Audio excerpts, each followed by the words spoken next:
ज्योत्सना जी और उनके पति जीवन की सारी जिम्मेदारियां पूरी कर चुके थे।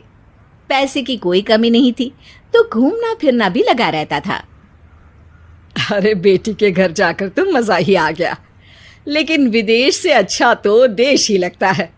अब मन को चैन मिला। अरे लेकिन वहां की औरतें देखिए, कितनी फिट, स्मार्ट और चमकती हुई। आदत से तो बाज नहीं आओगे आप। अरे मजाक कर रहा हूँ यार। अच्छा मैं जरा बाजार होकर आता हूँ। पति बाजार जाता है, जहां उसे एक अजीब सी दुकान दिखाई देती है। अरे ये क्या बात हुई? अंदर आओ 50 के, बाहर निकलो 40 के। हम आपकी 10 साल उम्र कम करते हैं। अरे ऐसा क्या करते हैं भला? जरा अंदर जाकर ही देख लेता हूँ। अंदर एक सुंदर सी लड़की खड़ी होती है। सुंदरी जी, ये क्या दुकान है? जरा जादू हम पर भी तो चला दीजिए। यस सर, आपको हमारी एग्जीक्यूटिव एक डेमो के लिए अंदर ले जाएगी। आप अंदर जाएंगी तो आप खुद ब खुद समझ जाएंगी। पति अंदर जाता है, जहां सेल्स गर्ल मिलकर पति को नकली बाल, नकली दांत, रंग बिरंगी कपड़े के साथ रंगीन चश्मा लगा देती है। देखिए, अब खुद को शीशे पे देखिए और बताइए सर। हाय दयो, ऐसा तो मैं किसी हीरो से कम नहीं लग रहा। दे दो, सारा सामान पैक कर दो। पति खुशी खुशी वहां से निकल जाता है। घर आकर वो सारा सामान छुपा देता है। फिर अगली शाम। सुनो, मैं वॉक पर जा रहा हूँ।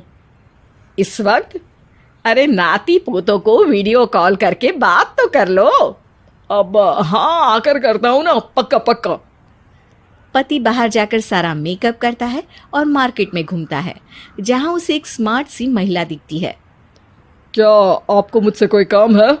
नहीं नहीं, आप तो बहुत हैंडसम हैं। थैंक्स। वैसे आप भी कम नहीं है।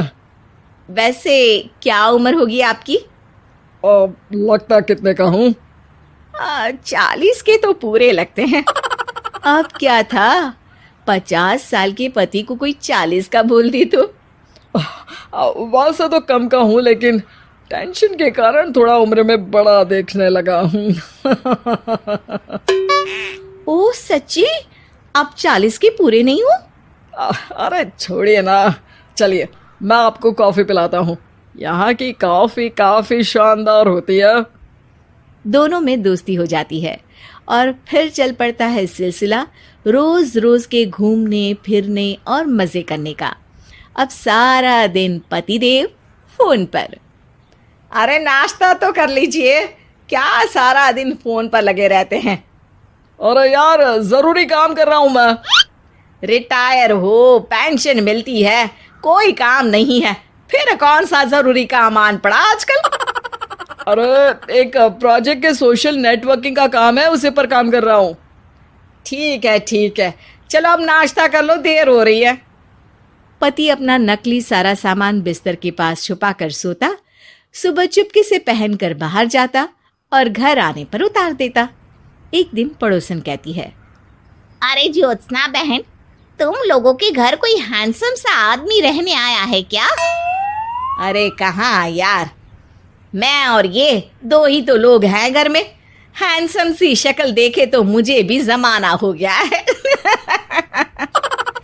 अरे पता नहीं, वो जाता तो तुम्हारे ही घर में है, क्या पता कौन होगा। अरे तुम्हारी उम्र हो रही है ना, और भाई साहब को भी गए 5 साल हो गए, शायद इसीलिए अब सारे हैंडसम नजर आ रहे होंगे। पड़ोसन भी ज्योत्सना की बात पर मुस्कुराकर वहां से चली जाती है। एक दिन, अरे सुनो जी, बहू बेटा और पोता आ रहे हैं, कुछ दिनों के लिए वो हमारे साथ ही रहेंगे। अरे शिट यार, ये क्या है? बेटे ने तो कर ली शादी, अब क्या करने आ रहा है यहाँ पर? अरे कैसी बात कर रहे हो जी, इस उम्र में तो माता पिता तरसते हैं कि बच्चे आकर साथ रहे, लेकिन आप है कि। अरे ठीक है ना, लेकिन अब देखो सभी व्यस्त हैं अपनी जिंदगी में। ये लोग आएंगे रहेंगे, कितनी डिस्टर्ब हो जाएगी लाइफ। कैसी बात कर रहे हो? अरे जैसे बहुत हैपनिंग है ना तुम्हारी लाइफ, तो जो बच्चों के आने से डिस्टर्ब हो जाएगी। अरे दिन काटने मुश्किल होते हैं, बच्चे आ जाएंगे तो थोड़ा दिन रात पता तो चलेगा। ओफो, ठीक है, लेकिन बोल देना कि ना कोई मेरे कमरे में आए, ना मेरी लाइफ पे दखल दे कि मैं कहाँ जा रहा हूँ, क्या कर रहा हूँ, समझी? खैर, वो दिन भी आ जाता है जब बहू, बेटा और पोता उन लोगों के घर आते हैं। एक दिन, माँ जी, आज मेड नहीं आई है तो मैं आप लोगों के कमरे में झाड़ू लगा देती हूँ। अरे नहीं बहू, वो तेरे पापा को ना पसंद नहीं है कि कोई उनके कमरे में जाए। तू छोड़ ना, मैं खुद ही लगा दूंगी। सास को समझ में नहीं आता कि आखिर उसके पति ने किसी को कमरे में जाने से मना क्यों कर रखा है। खैर, वो साफ सफाई करके बाहर निकल आती है, लेकिन कहते हैं ना, बच्चा तो अबोध होता है, उसे किसी बात का क्या पता। वो खेलते खेलते दादा के बिस्तर तक पहुंच जाता है और बाहर ले आता है दादा का वो सारा सामान जो वो लगाकर घूमते थे। ज्योत्सना की नजर उस सामान पर पड़ती है।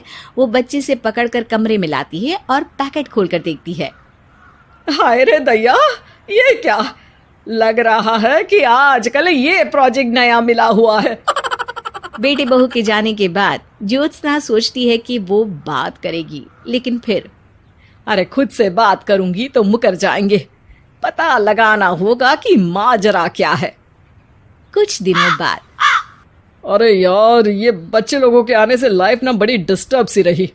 मैं कुछ देर के लिए वॉक पर जा रहा हूँ, आराम से आऊँगा 2-4 घंटों के बाद, ठीक है? मैं क्या सोच रही हूँ कि मैं भी आपके साथ चलती हूँ। अरे थोड़ा रिलैक्स मैं भी तो हो जाऊं। हाँ, पड़ोस वाली बुढ़िया के साथ नीचे पार्क में जाकर वॉक करके आ जाओ। अच्छा जी, तुम कार से लॉन्ग ड्राइव के मजे लो और मैं पड़ोस की बुढ़िया के साथ। पति नहीं मानता और अपना पैकेट और कार लेकर निकल जाता है। रास्ते से वो उस महिला मित्र को फोन करता है। हाय ब्यूटीफुल, मैं कुछ दिनों के लिए आउट ऑफ कंट्री था, आज आ गया तो सोचा तुमसे मिल लूं। हाँ, क्यों नहीं, क्लब में आ जाओ। पति क्लब में पहुंचता है, सारा नकली सामान चिपका भी लेता है, लेकिन उसे पता नहीं होता कि ज्योत्सना ने सबका गोंद निकाल दिया है। ओ बेबी, मैंने आपको बहुत मिस किया। मैंने भी। लेकिन वो जैसे ही हंसता है, उसके नकली बाल गिरकर हाथ में आ जाते हैं, जिससे उसका सर गंजा दिखता है। ओ ये क्या? तभी उसका दांत भी हाथ में आ जाता है और ज्योत्सना के पति का सारा बुढ़ापा उसकी दोस्त के सामने आ जाता है। हे भगवान, अंकल जी कौन है आप? क्या ऐसी बात कर रही हो अंकल? मैं तो तुम्हारा दोस्त हूँ। अरे पर हो तो अंकल ही ना। नकली दांत, नकली बाल और क्या क्या नकली है। पति को गुस्सा आ जाता है। वो महिला के बाल पकड़कर खींचता है, जिसके बाद उसका बाल भी उसके हाथ में आ जाता है और महिला के सारे पके बाल सामने आ जाते हैं। ओह, तो तुम भी उसी दुकान से हो? जाओ 50 की निकलो 40 के। हाँ, बढ़िया आई मुझे अंकल कहने वाली। लेकिन ये समझ में नहीं आ रहा कि मेरे बाल और दांत बाहर कैसे आ गए। तभी वहां ज्योत्सना आ जाती है। जी, मेरी वजह से।